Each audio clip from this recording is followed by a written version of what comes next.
Good evening. I'd like to call to order this regular meeting of the Round Lake Area School District Board of Education on Monday, the 12th of January, 2026 at 7 p.m. from the Round Lake High School Library. If I can get started first with a roll call, please. Mrs. Klingler? Here. Mr. Francisco? Here. Mrs. Larson? Here. Mr. Jewett? Here. Mrs. Negretti McGilly? Here. Mr. De Vera? Here. Ms. Lee? And if we'd stand for the Pledge of Allegiance.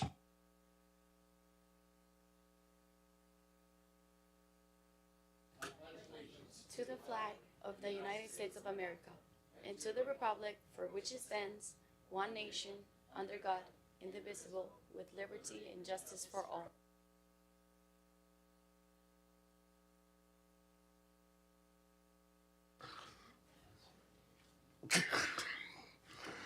All right, first up, if I could get an approval of the meeting agenda as listed. So moved. Second. Motion by Mr. Jewett, seconded by Ms. Lee. Roll call, please.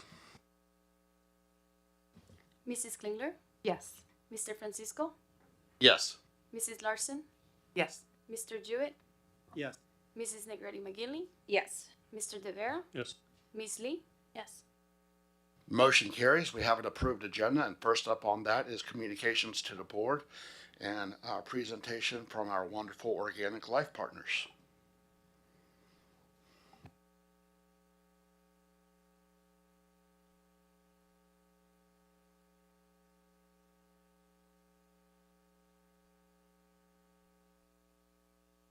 So I get to be the one to present tonight, so I think my turn. But anyway, before I get started, I just wanted to thank you for the opportunity to have the time to go over some of the information about the food service department and what's going on in the district. But before I start, I just wanted to introduce Eric Palomino. He's my assistant who will be helping me out. So if you want to just get there, he's standing up. Perfect.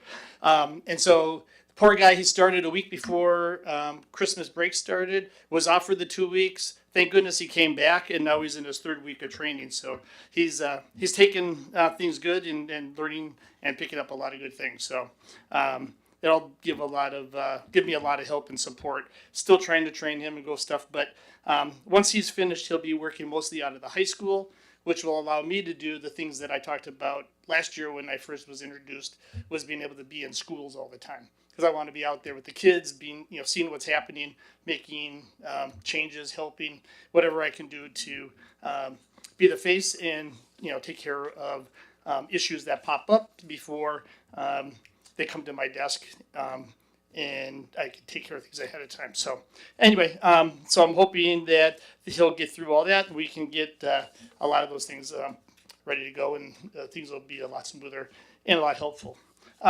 So you have to tell me, how do I push the slide change? We'll do it for you. Okay.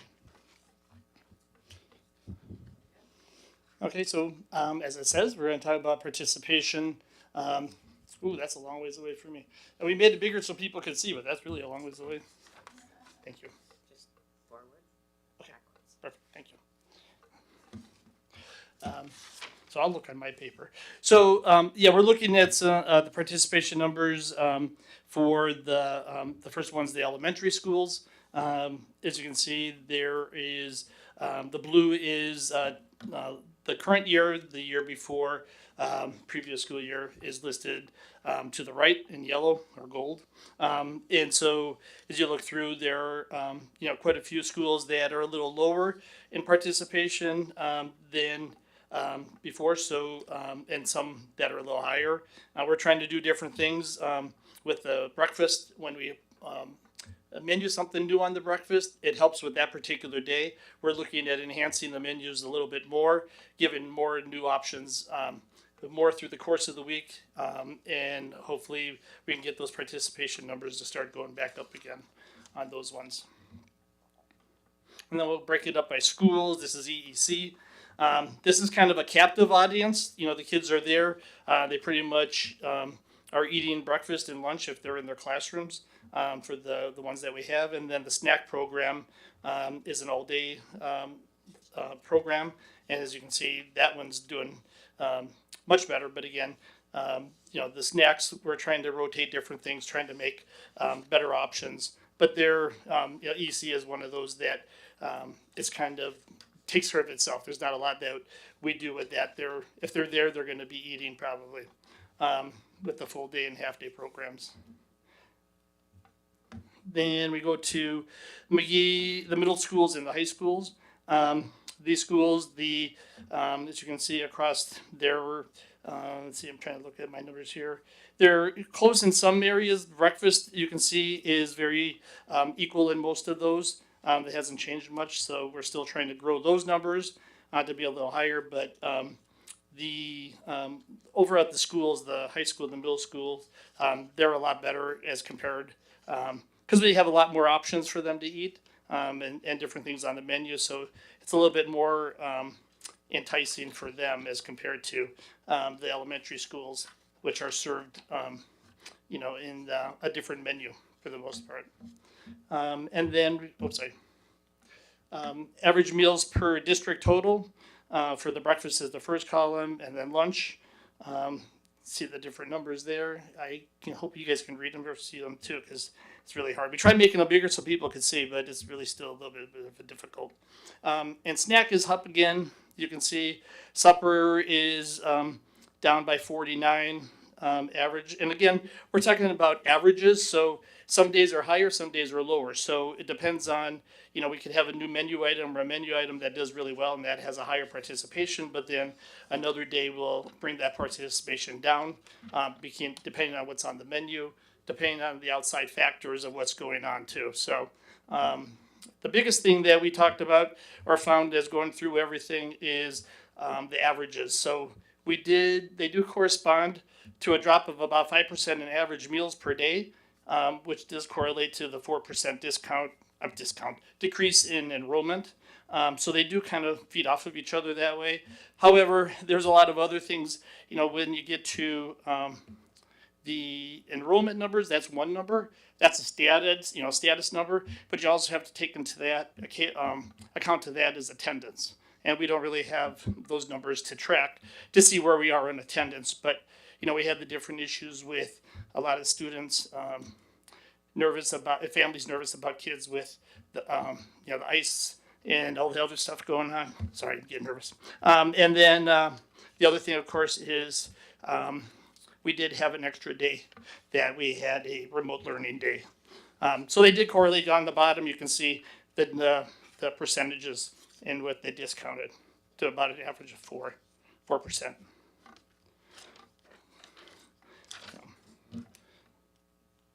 Okay. And then what's new?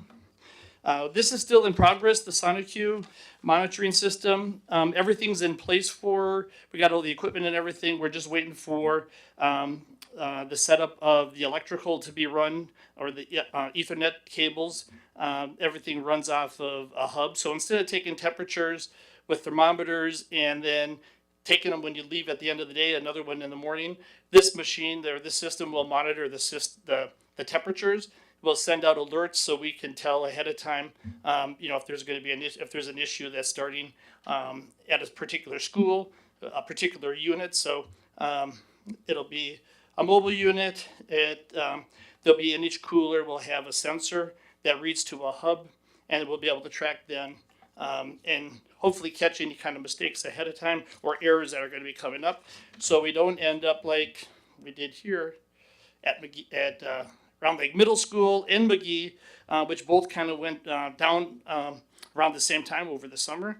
And it was one of those things where we didn't know that it was happening. So this will be a system that'll help us. We'll be able to find out ahead of time, when something's not working correctly, temperatures aren't at the right settings and stuff like that. So one of the things we did replace units at McGee as well, but Round Lake Middle School finally got a brand new unit. As you can see there, they had to put a new unit on the roof as well. So they're all set and running. So let's see. And then we're trying to do some new transitioning from mostly grain items into incorporating more protein-based items. Participation was lower on days with items such as cereal bars, so we phased those out last month. We do have them in once in as offerings in certain schools at certain times to help enhance, but they're not as part of the main menu. And then we're offering hot breakfast 4 days a week compared to 1 to 2 days a week in previous years, and having different options and different items. And we're going to continue to explore more items on that. And then we're also going to do the same thing with lunch. We're looking at trying to enhance and change our lunch menu. We've had the same kind of core menu for a year and a half, so or 2 years. So we're going to try to see if we can find some new items on that too to help enhance and increase, especially at the elementary schools, the lunch menus. And then did I miss a page? No. Okay. And then some of the new breakfast items, as you can see on here, the 3 cheese egg bites, which are at the bottom right. Bacon and cheese egg bites, that's actually the one there. They're kind of look the same. Sausage and egg pancake sandwich, breakfast burrito, sausage breakfast bites, maple chicken pancake wrap, sausage, egg, and cheese breakfast pocket, breakfast bagel, zucchini bread, and smoothies, which are run on Wednesdays at the various schools. It kind of rotates. Elementary schools all are running on the same day, whereas the high school has its own designated day, and each middle school has its designated day as well. And then catering, caterings, at this time of the year, we start off the year with quite a few caterings. As we get to this point, they slow down. When I started last year is when everything was kicking in and a lot more events were coming up. So there's not as much catering going on right now. But we did the Santa's workshop at McGee. So we offered hot dogs and served hot dogs and donated those for the kids so the elementary kids could enjoy their Christmas celebration. And then Panther Pride at the high school. We've had one of those so far this school year. And you can see just kind of menu items that are offered there. And then the Panther Work Program. We just phased out one section one time with one student, and we have another student that just started. So we have a student that comes in and helps do mostly pizzas, but is able to do other items in the kitchen, give them life skills and some time to work in a kitchen, work with other people, and they get a lot of support, and we try to support them as well too. So they're a very good help. They're a great help in the kitchen at many times, and it's really in the high school. So that is a program that was going on when I started. So I like that program. I've had that at restaurants I've worked at before in the past too. So and then what we're looking ahead to, just had a meeting today with T, and we discussed a lot of this stuff is menu advisory meetings, reinforced breakfast changes, the proteins versus grains, whole fruit and juice, new menu item, try-its. It's a new item, we're going to do a tryout. Try it, they call it, where you give samples for kids to try. So we have a schedule broken down of when we're going to get some of those going and done. And then pasta challenges coming up, where we would like to invite anybody on the board that wants to be a special judge. And what we do is the kids come in, we have chefs and we have a bunch of other people that come and help, and we have stations set up in the kitchen and also on the serving lines, and the kids get in teams and they come up with the menu. They put it, get everything put together. They go into the kitchen and work with the chef, and they actually will explain to them what the proper orders to make things and give them suggestions and stuff. And then the kids get the meals get judged, and then the winner gets gift certificates or whatever the case the part's going to be. But it's a good.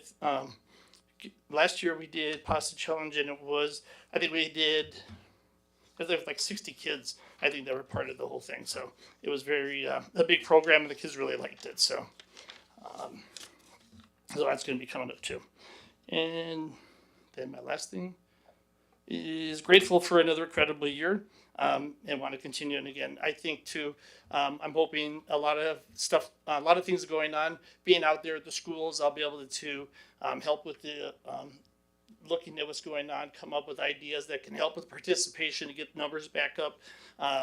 Trying to reverse some things that, some I inherited, some I want to continue to work on, and make some changes and do what we need to do. So I'm looking forward to being out in the field, because I think that's going to be a great opportunity to help turn a lot of the things around on the numbers that we saw here. So that's all I have. So does anybody have any questions? Couple things. One, thank you for dinner this evening. Really, really appreciate it. Two is my favorite slide in the whole thing would be slide 7, where it has the comparisons, plus it has the enrollment numbers. That's really helpful. Third question would be, I think it's one of the summaries that has the different schools. Yeah, I think it is slide 3. Ellis is showing about a 30% variant with breakfast and about a 15% with lunch. The others look, kind of like the 4%, 5%. It's really kind of right within the enrollment numbers. Any idea why that one would stand out? Yeah, there were a couple of things that when I got here, we were finding that meals were being offered more than they should have been, so we cut back a lot of that to be in compliance. So there were some item, they were serving kids where they probably in different areas and stuff. So it's just all about compliance is really, so by doing that, it dropped it, but it actually was a more accurate number of what we're doing. So you're saying 24, 25 was getting overserved? They were over-serving and not following proper procedures, so that threw things off. So it looks like it's not that far off as compared on the daily, but I have to look back and confirm about the totals, because that is a big drop. It's like 63, I'm sorry, 93 on breakfast, sorry. We can get the follow-up. So would you follow up with T on that? We'll get that in the weekly to the full board. Yeah. Thank you. Before you sit down, number one, I want to just thank you, Kent, for all of the work that you've done over this past year. The changes that we've seen, at least in the breakfast items that the students are getting, I think are really impacting the wholeness of how they basically are able to sit in class. They're not being hopped up on sugar. They're not hungry after just a few hours. So I just want to thank you, because I know it is difficult to find protein items that are breakfast, especially in a generation where they're used to eating a lot of sugar and a lot of cereals. So I want to thank you for that. And also the pasta challenge is open also to administrators, any administrators that would also like to judge. We'll take anybody that wants to be part of it, because it's good builder for people to see everybody out there. One quick question I would just ask, if the administration would be able to partner with them and provide those attendance numbers, Absolutely. so that we can build that in, because that's a great ask and it's an important number for us to be able to compare as well. Yeah, so because I know in the past you were asking about enrollment, and so that's why we reached out, and so I'm getting those numbers at the end of the month for the next what the past month was. So we actually have real numbers to look at. So and I know every school's got things a little different. We do a little tracking, but I'm looking. That's something we talked about today, is trying to figure out a way to get that information so that it's easy for me. So this is not a trick question. I think maybe 10 days ago, the federal government inverted the food pyramid, like the recommendations for what healthy meals are. Do you see, will that actually change like the federal guidelines in terms of what you're required to serve students? I mean, actually some of the changes I think are good, like protein-based vegetables, healthy fat more toward the top, but I'm just, from a superintendent lens, how does that impact us short-term and long-term? Maybe it won't at all. I'm just curious. Yeah, there's so, everything's so, in flux and everything changes so much, but it will, I mean, once everything's in place, then it falls under the USDA and then, Illinois ISB, and they'll make the requirements. So it's hard for me to judge exactly. I mean, they'll follow and do everything, but it's kind of, out of, until we hear about it, it's really kind of, So nothing yet. We just don't do anything. exactly, nothing yet, yeah. So I have a question still. I'm glad to see the changes in the breakfast menu items. When did that actually take place? When did that start? We phased a few of them over. We started right at the beginning of the school year the same. We switched over to the change to away from the juice was one of the first ones we did as part of the main meal, and made that as the second fruit option. And then through the course, it's kind of been different months, and we've incorporated a few different things at a time. Added a few, like three. A couple different menu item, protein items a week, and then now we're trying to do to get them added, included in the menu, but then now to keep them in the actual rotation, finding the ones that are going to work. If they, having those try-its and all these other different events, that'll give us the opportunity to see what kids really like and get questions answered. Because right now we put stuff out and they take it, but we don't know if they necessarily like it or they just took it because it was new and it was there. So it's kind of gently been phased in, all the different things. This is something that we work with T on about adding in different items. Try not to overload it too much, but also bring incorporate new things in. So it's kind of been a slow cycle in. So there are no more cereal bars, right? So like when did the cereal bars stop? The cereal bars are still on the menu as a second option at some locations, but not as part of the actual main entree of the day for that particular one. So there are on there because there are certain schools where we have them included for when there's a hot option. If a student doesn't want hot, then we have the cereal bars. But other than that, it's not on the menu per se. It's not the staple anymore. Yeah. All right, great. Thank you. Any additional questions? Hearing none. Thank you very much, as always, and very much appreciated. Thank you, I appreciate it. Next up would be review contracts under 1,000. We had nothing on that one to report, so we will transition right into public comment and opportunities for public comment. As always, members of the public may participate in public comment during regular board meetings by attending in person or by submitting an electronic public comment form. Please note the speakers are limited to 3 minutes. Electronic public comments are accepted up until noon on the day of the regularly scheduled meeting, and the public commenter is contacted to confirm identity. Once confirmed, the electronic public comment will be provided to all board members in written form, and a link to the electronic public comment form is online. We did not have any electronic public comment for this round. Do we have any local public comment? All right. Board, I do want to bring up one thing on public comment. Next agenda, we're going to have a conversation point about the basically electronic public comment, potentially the reading of it or the continuation, just to have a conversation on that. Just keep in mind, we go above and beyond with our electronic public comment. And the reason it was brought in and put in place originally was during the COVID window when there were no public meetings and everything was on Zoom. That was really the only way to get that comment. And keep in mind that we actually do have the generic email box that sends an email directly to all 7 of us as well as the administration, which is basically the exact same thing as an electronic public comment. So just keep that in mind for when we have this conversation next week. Did you have anything you wanted to add on that? No, having it at the next meeting will allow me to collect some data for you. I want to see what the other school districts do in the county, and I'll be able to collect a significant amount of information. Will you? Would you be able to see how many public comments we've had so far? And then, from when to when? Yeah, when it started.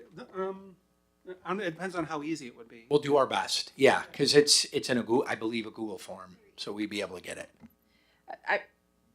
And then actually, I'm not sure how to quantify this, but in terms of usefulness versus, because I think one of the concerns could be is that the public comment is really just trolling, and you can troll anonymously much easier than having, taking the time and having the courage. I think that would be, I'm just trying to measure risk.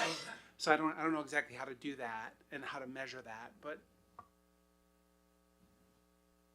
So we recently received a handful, I guess I'll say, I don't know the number exactly offhand, of a copy paste type of electronic public comment. So I can refer to those and then maybe just give just my personal judgment on each of them. I can certainly put that together. I was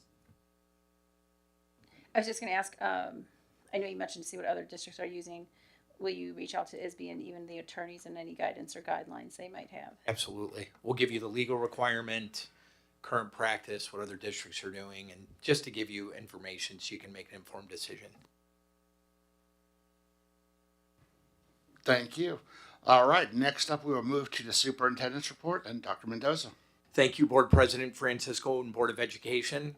I'd like to congratulate Kevin Consular, the Director of Technology and Innovation, for being selected to join the Apple Distinguished Educator Class of 2026. Kevin is now a member of a recognized community of educational innovators. As a member of this distinguished group, Kevin will have the opportunity to collaborate with colleagues around the globe, discussing meaningful learning experiences for students. I do want to share with the board, I believe this is accurate. There are only 100 of those issued every year across the world. So in the history of this, I think there's about 3,000 of them. And so when you talk about Kevin being able to collaborate with people across the globe, it's literally that. It's very rare that these are awarded. So that wasn't listed in here, but I do want to kind of call that out because I mean, it's very exclusive. So very, very happy to recognize him. I would like to thank Hal Davis, owner of Collision Solution, regarding their partnership that will provide 2 Round Lake High School students with student-led social marketing and brand storytelling internships. This project establishes an authentic paid internship experience while meeting a real business need for Collision Solution. Students will function as social media marketing managers, I can say that again, fast, collaborating directly with the business owner to strengthen brand presence, highlight staff expertise, and tell the story of a local business rooted in the Round Lake community. And finally, but certainly not least, below is a list of recent donations received by our district and schools. Each donor will receive a letter of thanks from my office, Germano's Pizza for Teachers to Village, Jewel Osco Breakfast for Human and Public Service Networking Breakfast to Round Lake High School, Box Tops $101 check to the Beach Elementary, from the Beach Elementary PTO. That concludes the superintendent's report. Before I ask for questions on the superintendent's report, one thing that wasn't on it that I'm going to report as superintendent was on the 26th of December, our own Dr. Don Mendoza was named by Governor Pritzker to serve as a member of the Illinois Board of Higher Education. That Illinois Board of Higher Education consists of 16 members and 10, which are 10 public members and 6 appointed by roll. It's a very prestigious position and a very important position within our state government. So I wanted to take this time to congratulate Dr. Mendoza on that appointment. Thank you. Thanks. Any additional questions for now the razzled one over here? All right, hearing none there, we'll move to committee reports and the Community Engagement Committee. Thank you. Good evening, everybody. Okay, so we met this evening and we had essentially one kind of large ticket item on the agenda. It was a stakeholder advisory group efforts, and we kind of reviewed over all of the kind of things that have been going on behind the scenes for that. So if you recall, we met this year for our stakeholder advisory group.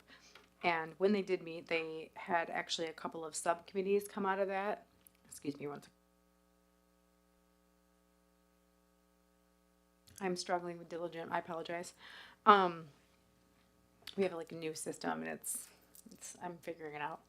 In any event, so the subcommittee groups, they sent out a couple of emails to have people volunteer for them, and they did actually have a pretty good participation group of people come out of that wanted to be part of that. The 4 subcommittee groups that they're going to be focusing on are going to be an attendance campaign, standards-based grading, technology resources for families, and then a parent playbook. and they're going to meet a couple times, and then we're going to kind of come up with some next steps to discuss at our next parental advisory meeting. So that's going to be happening. So we'll have more to come on that. But I'm pretty delighted about it. They said that they have a couple of parents that have also since volunteered that want to be part of that as well, and they have that open. So if people say, oh, I missed this, but I want to be part of it, they can still be part of it, which is nice. And then they had rationales as to why they picked the groups that they did, but they got a lot of feedback around chronic absenteeism. So they're kind of developing a campaign, Strive for 95, for the 26-27 school year. The rationale for the standards-based grading was feedback surrounding the topic was like they received a lot of feedback around that. And they wanted to focus on access to and understanding the grades as well as the accessibility to them. For the technology resources, let me scroll over, bear with me. The rationale was feedback surrounding the desire for technology resources inclusive of the development of content and then how-tos. And then for the parent playbook, the rationale was going to be feedback surrounding the need for quick tips, tricks, and actionable supports parents could implement and reference. So I think this next parental advisory committee group that we may have is going to be, there's going to be a lot of really good discussion. So that's kind of where we're at on that. If you guys have any questions, I have Heather or Julie, Annette, but overall I think with more information to come, there's going to be a lot of good conversations coming out of it. So, and that's really all we had essentially. Any additional questions? Thank you. Hearing none, thank you again, and we will move to approval of open meeting minutes. Need a motion to approve, bless you, the minutes of December 15th, 2025 regular board meeting. So moved. Second. Motion by Mr. Jewett, seconded by Mrs. Klingler. Hearing no conversation, roll call please. Mrs. Klingler, Yes. Mr. Francisco, Yes. Mrs. Larson, Yes. Mr. Jewett, Yes. Mrs. Negretti McGinley, Yes. Mr. De Vera, Yes. Miss Lee, yes. Motion carries. Need a motion to approve the consent agenda for the following items. The accounts payable report for $1,275,299.41. The January 12th, 2026 employment report. So moved. Second. Motion by Mr. Jewett, seconded by Mrs. Klingler. Roll call please. Miss Lee, Yes. Mr. De Vera, Yes. Mrs. Negretti McGinley, Yes. Mr. Jewett, Yes. Mrs. Larson, Yes. Mr. Francisco, Yes. Mrs. Klingler, Yes. Motion carries. And that will take us to new business. And first up on that is the first reading of the school board policies. Any questions from the board for Mrs. Bennett, and any highlights that you want to hit for us, Mrs. Bennett? So it's a lengthy list, but most of it they're pretty small changes. One that I wanted to note this evening is the 7150 agency and law enforcement requests. I know we've had several public comments regarding this item over this past fall.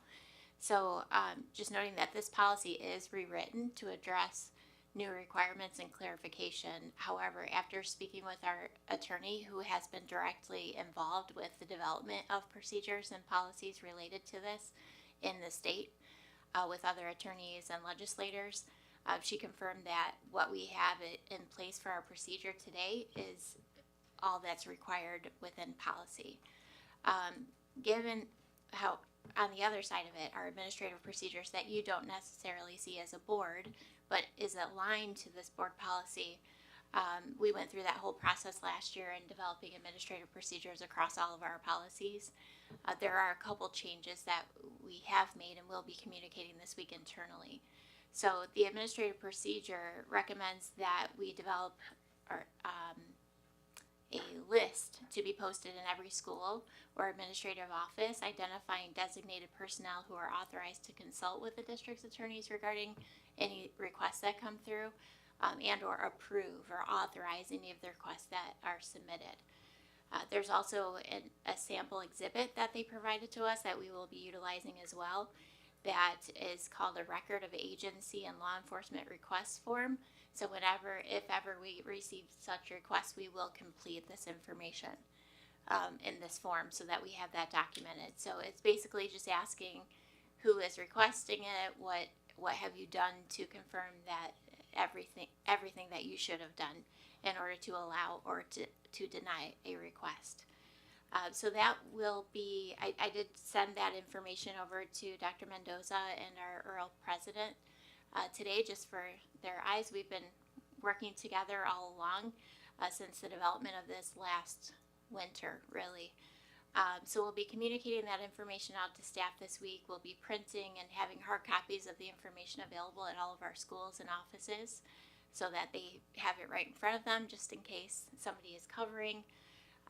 And then additionally, while it's not required, we did today with Sarah LeBlanc's assistance add a web page to our website that provides just general information to the community on how we handle our procedures related to this and other resources that are available to our families should they need additional support outside within the community. So that was kind of a big one I wanted to touch on here just for an update, but any other questions? I just want to say I appreciate it being like kind of a living, breathing document. I know we've been focusing on this since, I mean, probably a year now, but I'm glad that I appreciate you guys just going the extra mile and looking into it and digging in, doing that. I appreciate it. I know it's a huge concern for the community, so thank you for that.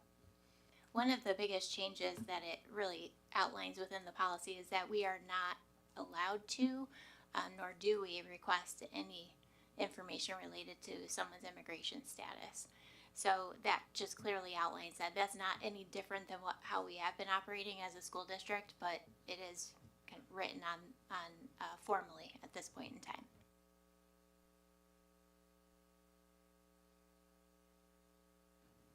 Hearing no additional conversation, thank you very much on that. That'll transition us to our Adelante Educational Specialist Group. Ms. Lugan.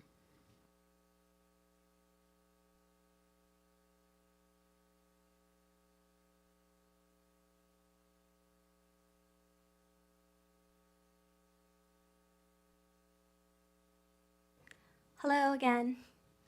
I'm here to follow up with a request to the Finance Committee regarding an extension of the contract for Adelante Education Specialists. This contract would include 11 additional days during this school year focused on professional development as well as curriculum development for our middle school SLA group. The total amount of the cost would be covered through Title III funding. And we have had a partnership with Adelante Educational Group for a couple of years now.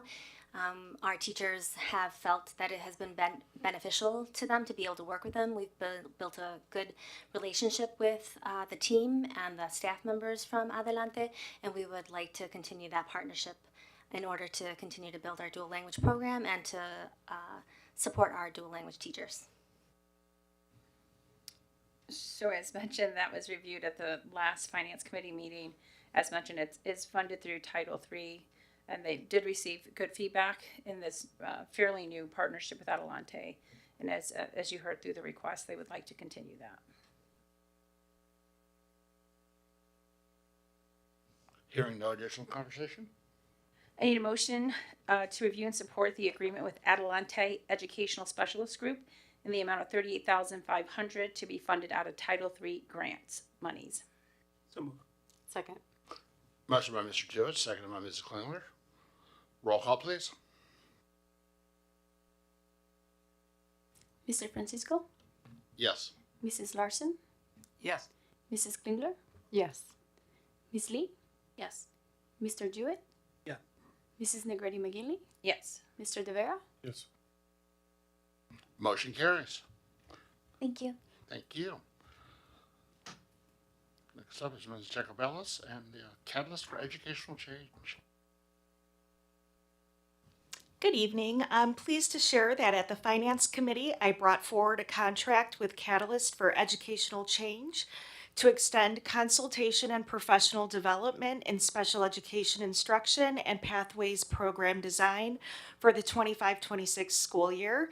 This work is going to be done with our Special Education Leadership Collaborative, which is our special education administrators, and also with our special education teachers.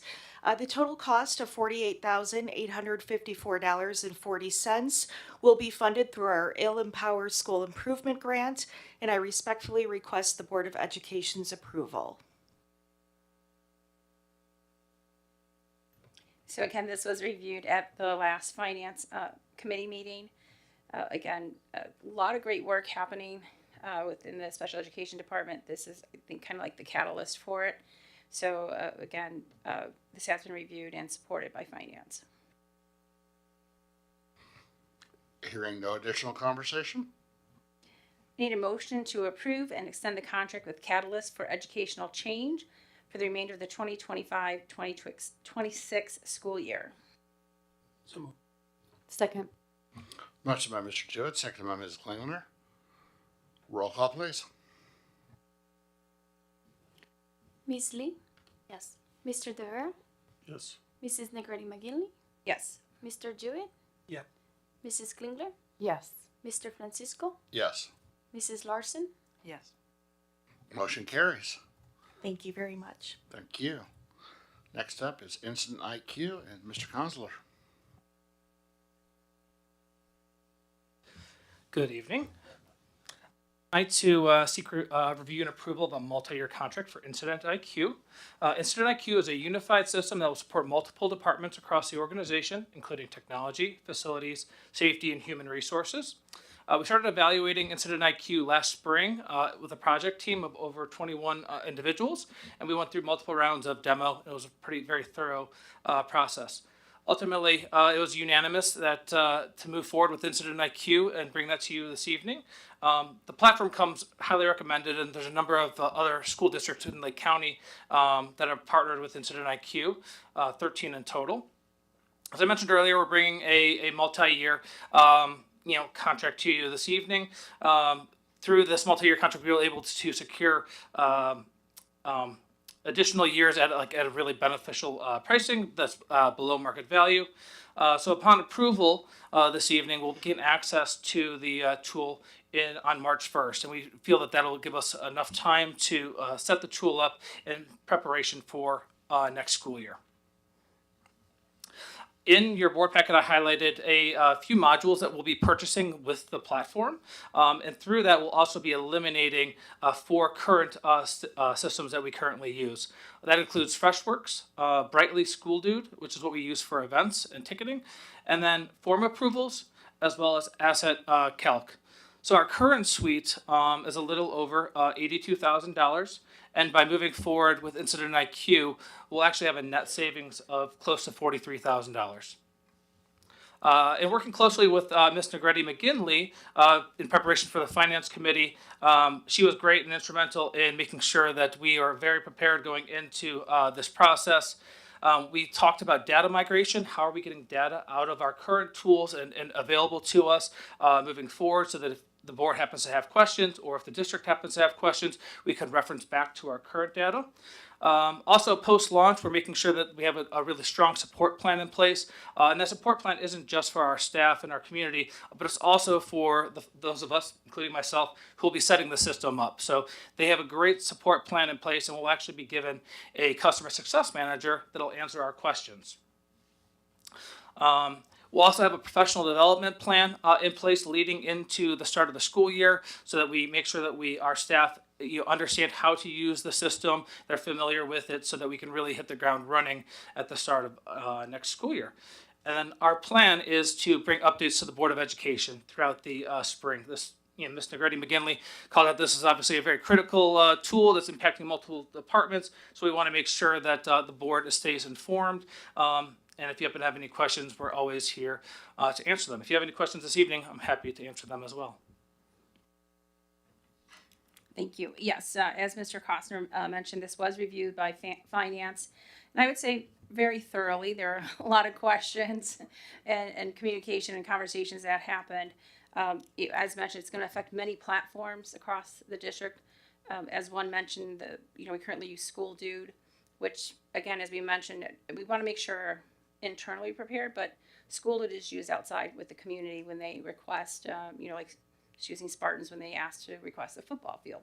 Want to make sure that's built and communicated to those outside organizations and members in the community so they know our new platform and they know how to use it. So, do you have a question? So again, making sure all the platforms that this is a great cost savings and definitely a better tool. Again, we did review the tool itself. So this will be great moving forward, not just for cost savings, but we want to make sure functional and user-friendly as well.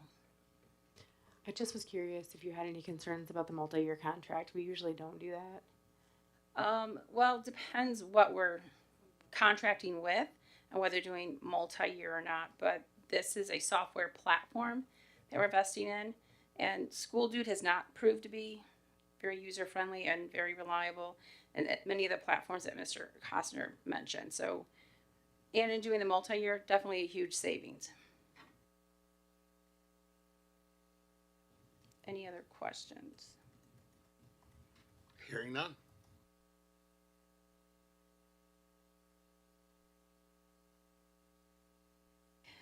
Need a motion to approve the agreement with Incident IQ, and administration respectfully ask and request that the board authorize the superintendent and or his designee to execute any and all documents related to the attached agreement with Incident IQ. So moved. Second. Motion by Ms. Lee, seconded by Mr. Jewett. Roll call, please. Mrs. Klingler, Yes. Mrs. Larson, Yes. Mr. De Vera, Mr. Francisco, Yes. Mrs. Negretti McGinley, Yes. Mr. Jewett, Yeah. Miss Lee, Yes. Mr. De Vera. Still yes. Motion carries. Thank you. Thank you. And that'll take us to Ms. Bennett and the next two, which is property located on Magna and 2 minivans. So as a reminder, the board discussed this item in closed session in one of our previous meetings. And Zero Magna in Round Lake is the parcel that the district purchased back in 2024 at a purchase amount of $145,000. Since that time, and given the situation where we are with the budget at this point in time and further assessing how we might be able to move forward with the utilization of different properties that the district owns, we do recommend that the district place this parcel up for public sale. And that process would go through a sealed bid process.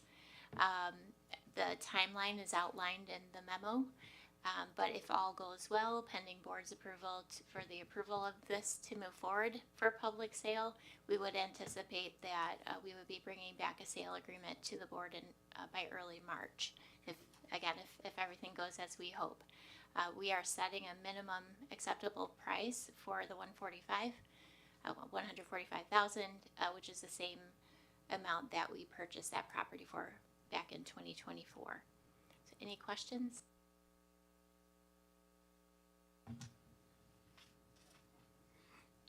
Hearing no questions from the board.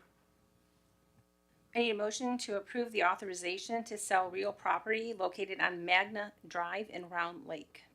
So moved. Second. Motion by Mr. Jewett, seconded by Ms. Klingler. Hearing no additional conversation, roll call, please. Miss Lee, Yes. Mr. De Vera, Yes. Mrs. Negretti McGinley, Yes. Mr. Jewett, Yeah. Mrs. Larson, Yes. Mr. Francisco, Yes. Mrs. Klingler. Yes. Motion carries. Can I just add one more point on that one? I did reach out to the village administrator for Round Lake, letting her know that we were bringing this to the board for approval this evening and that I would follow up, but that she was very supportive and hopefully helping us get the word out that this property would be out for public sale.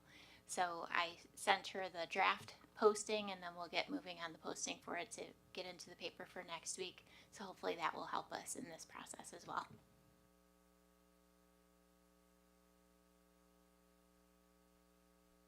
Thank you. Okay, the next up is asking for authority from the board to purchase 2 Honda Odyssey minivans. One is a 2023 and the other is a 2024. The purpose of the purchase of these minivans is to allow us to bring back a minimum of 3 outsourced transportation routes back in-house. So our transportation department would handle those routes. We anticipate that there will be more than 3 routes that are picked up with these vans, but we wanted to make sure that we were able to move forward with the purchase before we started to get even more creative with our maneuvering of routing with our existing staff, and that we continue to have meetings where we are thoroughly assessing how we provide special transportation across the district. So as we work through that process, I do anticipate that even more students will be identified to either, one, get into these minivans for transportation, or even on some of our regular busing routes. Just a reminder, we are able to do this, the purchase of these vans, and have the drivers for them without adding staff. Tonight we're asking for approval of the purchase of the minivans, total of $69,615.26, and provide us with the authority to execute all related documents. And then as a side note, we're also requesting that the board allow us to have the check cut for the purchase of these minivans prior to the request coming back on the bills report for the 26th this month. Just so that we can get moving on actually finalizing the purchase for these minivans. Any questions? Can you just call out the savings by going with the vans again, please? Yes, I'm sorry. A minimum annual savings of $141,000 just with the 3 routes that we're taking back. Our outsourced transportation is quite costly. So we had talked about this, I can't even remember when it was now. The reason that we're needing to utilize outsourced transportation for some of the areas in our district is we have some students who through their IEP require door-to-door transportation, and our buses can't physically make it into those neighborhoods to accommodate that requirement. So that's why we have had to have the outsourced transportation handle that transportation for us to date, and so these minivans will allow us to do that in their place. Okay, I have a question. Do we have any, or are we going to create any standard operating procedures for these specific vehicles, since they are not technically buses, but they are minivans? And I know the law gets kind of gray with, they need to have CDL licenses for the buses, but not for minivans. You know what I'm talking about here? Yes, there will be different procedures because there are different bells and whistles on these minivans that you may not have even on a bus. For example, like your phone connects to Apple CarPlay, and that's not something that exists. So things like that will have to be ironed out. We will have the cameras. We will have the routing. What do you call them? Tablets. So the GPS, all of the things that the buses have, these automobiles will have as well. So still working through that. But yes, right now, all of our drivers have the school bus licenses, and those are the individuals that will be driving these vans. In the future, if we're looking to make changes to that, we would have to work with the union on that process. But as of today, they will be regular school bus licensed individuals who will be driving these minivans. Okay, and then just, yeah, it did. and then second quick question, even though I probably know the answer to this already. Because these are students with IEPs and because they need special transportation, typically they probably need special transportation due to special circumstances. Are any of our bus drivers who are going to be working with our students in a capacity like this, are any of them like CPI trained or anything in case there's an emergency or anything on the bus? Or is that something we might want to consider doing for some of our drivers that might run into issues? I know technically outsourcing, they typically don't have it. I'm just throwing that idea out there for y'all.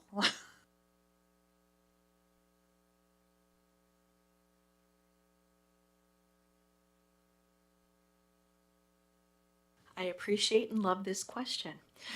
Yes, we can absolutely do that, and we should do that for any adult that works with our students, especially if they have a behavior intervention plan and it's actually listed in there. That we must do.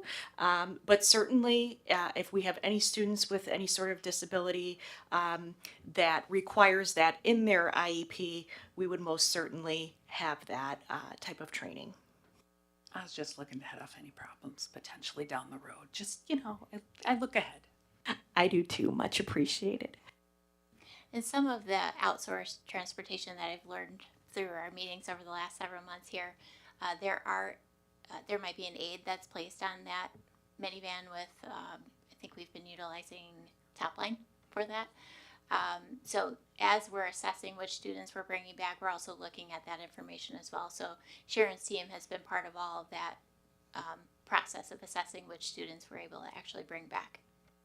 Awesome, thank you.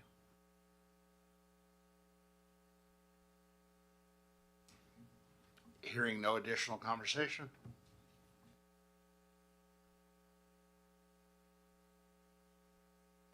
Need a motion to approve the purchase of 2 minivans at a cost of $69,615.26. So moved. Second. Motion by Mr. Jewett, seconded by Ms. Lee. Roll call, please. Mrs. Klingler, Yes. Mrs. Larson, Yes. Mr. Francisco, Yes. Mr. Jewett, Yeah. Mr. De Vera, Yes. Mrs. Negrete McGinley, Yes. Miss Lee. Yes. Motion carries. And that will bring us to positive occurrences. Pretty delighted with that $141,000 savings.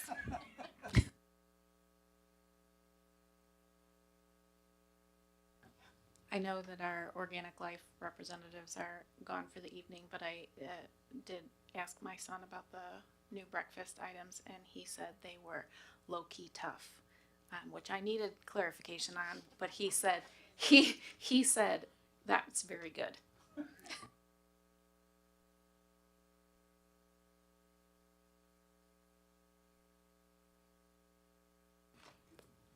Additional positive occurrences? I attended the cheer comp this past weekend at Lakes High School, which is really Antioch's cheer comp, but I see great improvement in our cheer team, and they do perform this Friday at Wakanda for our conference cheer competition. So if you can come out, that'd be great.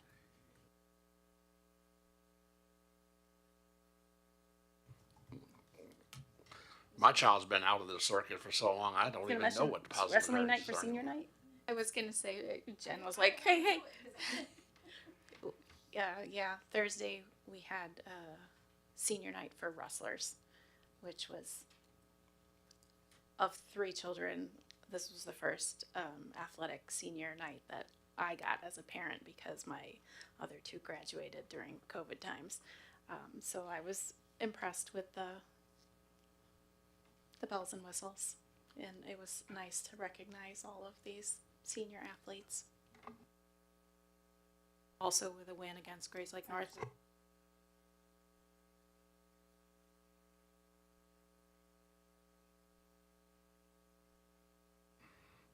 All right, hearing no additional positive occurrences, we'll move on to future agenda items. I just wanted to make sure the school-based health center was still coming back. Okay.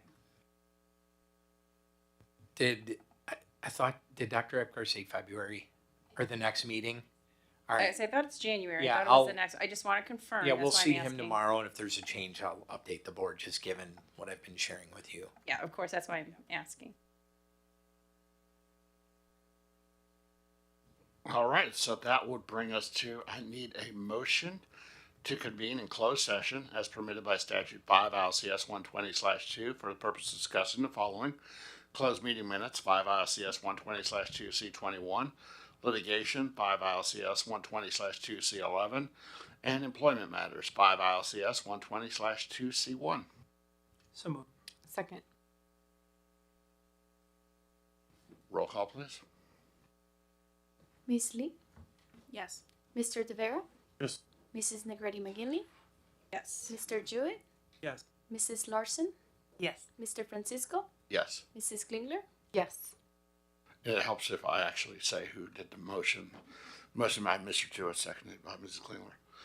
Motion passes, and we do not have anything coming out of close, so this will conclude the open session for this evening.